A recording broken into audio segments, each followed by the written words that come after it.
Assalamualaikum warahmatullahi wabarakatuh. Perkenalkan, nama saya Anissa, saya dari kelas manajemen L. Di sini saya ingin mempresentasikan tentang ruang lingkup bisnis yang diajukan oleh Ibu Susanti, mata kuliah pengantar bisnis. Bisnis adalah usaha menjual barang atau jasa yang dilakukan oleh perorangan, sekelompok orang, atau suatu organisasi yang dilakukan untuk mendapatkan keuntungan atau laba. Jenis-jenis bisnis berdasarkan pasar yaitu ada 3. Yang pertama yaitu monopsoni, keadaan di mana satu pelaku usaha menguasai penerimaan pasokan atau menjadi pembeli tunggal atas menjadi penjual tunggal atas barang atau jasa yang dilakukan dalam pasar tersebut. Nah, contohnya yaitu perusahaan kereta api Indonesia, yakni hanya ada satu, KAI.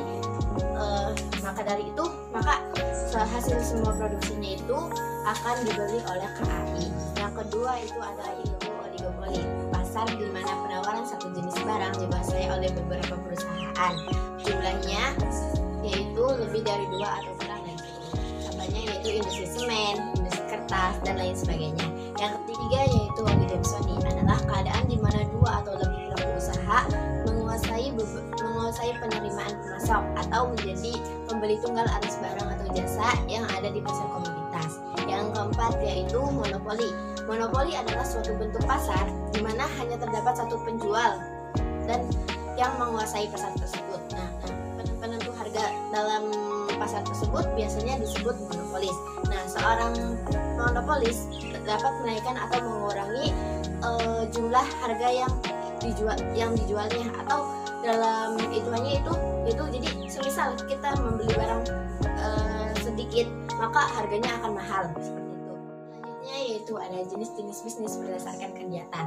Jenis-jenis bisnis berdasarkan kegiatan itu dibagi menjadi 3. Yang pertama yaitu produksi, merupakan suatu kegiatan yang dilakukan untuk mengolah bahan atau sumber-sumber yang ada agar menjadi suatu produk yang dapat menambah nilai guna yang lebih tinggi. Nah, yang kedua yaitu distribusi. Distribusi adalah suatu proses penyampaian suatu barang dari produsen ke konsumen atau ke pemakai sewaktu di mana barang tersebut atau jasa tersebut itu diperlukan. Yang ketiga yaitu ada konsumen. Konsumen adalah setiap orang pemakai barang dan jasa yang tersedia dalam masyarakat, atau baik untuk kepentingan sendiri atau keluarga atau orang lain maupun makhluk hidup yang lainnya, dan tidak untuk itu ada tujuan bisnis. Tujuan bisnis yang pertama yaitu untuk memperoleh keuntungan atau laba. Yang kedua yaitu untuk pertumbuhan ekonomi. Yang ketiga yaitu untuk tujuan kontinu. Nah, serta yang selanjutnya itu ada untuk kestabilan keuangan. Nah, lalu untuk membuka pelayanan umum, selanjutnya yaitu ada untuk kesejahteraan. Dalam tujuan bisnis, dalam sosialnya yaitu untuk memenuhi kebutuhan atau keinginan masyarakat. Itu ada unsur-unsur penting dalam aktivitas ekonomi. Unsur-unsur penting tersebut itu ada 6. Yang pertama itu ada manusia, yang kedua itu ada modal, yang ketiga itu ada material, yang keempat itu ada metode, 5 ada manajerial, serta yang keenam itu ada mesin atau peralatan. Selanjutnya yaitu manfaat dari bisnis. Apa sih manfaat dari bisnis? Kita dapat menambah percaya diri. Yang kedua itu kita dapat menambah pengalaman kita sendiri, lalu kita menumbuhkan jiwa kewirausahaan kita sendiri. Selanjutnya yaitu ada mengatur waktu dengan bebas. Selanjutnya itu juga kita dapat menjadi bosnya. Yaitu ada pengertian sistem ekonomi. Pengertian sistem ekonomi adalah suatu aturan atau tata cara untuk mengatur perilaku masyarakat dalam kegiatan ekonomi dan untuk meraih tujuannya. Nah, selanjutnya ada macam-macam sistem ekonomi. Sistem ekonomi dibagi menjadi 4. Yang pertama yaitu ada sistem ekonomi sosialis, sistem ekonomi kapitalis, sistem ekonomi campuran, dan sistem ekonomi Pancasila.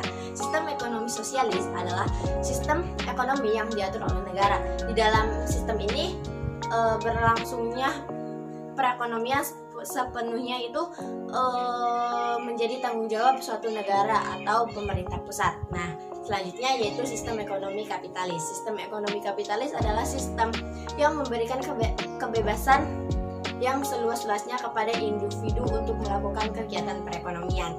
Lalu sistem ekonomi campuran adalah penggabungan atau campuran antara sistem ekonomi sosialis atau sistem ekonomi kapitalis yang dilakukan secara bersamaan. Nah, selanjutnya yang terakhir yaitu yaitu ada sistem ekonomi Pancasila. Sistem ekonomi Pancasila adalah sistem ekonomi yang dijalankan berdasarkan nilai dan moral yang tergandung dalam Pancasila. Dengan sistem ekonomi diantaranya yang pertama yaitu bisnis termasuk ke dalam makroekonomi. Lalu sistem perekonomian juga termasuk ke dalam makroekonomi. Nah, bisnis juga didirikan sebagai upaya kebutuhan konsumen. Selanjutnya, antara makro dan mikro tentu memiliki ikatan yang cukup erat dan saling mempengaruhi. Jadi apabila suatu negara memiliki landasan ekonomi yang bagus, maka nilai mata uangnya juga akan stabil. Kurang lebihnya saya minta maaf. Wabillahi taufiq wal hidayah. Wassalamualaikum warahmatullahi wabarakatuh.